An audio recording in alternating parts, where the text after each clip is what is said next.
No dia 24 de Abril, a Universidade ULusófona recebeu os estudantes do ensino secundário para mais uma edição do Dia Aberto, proporcionando a oportunidade de explorar diferentes licenciaturas e conhecer o ambiente académico da instituição.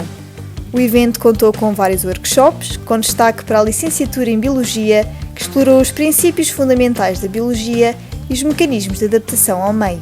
e para a licenciatura em Formação de Atores, que ofereceu uma experiência prática no contexto audiovisual.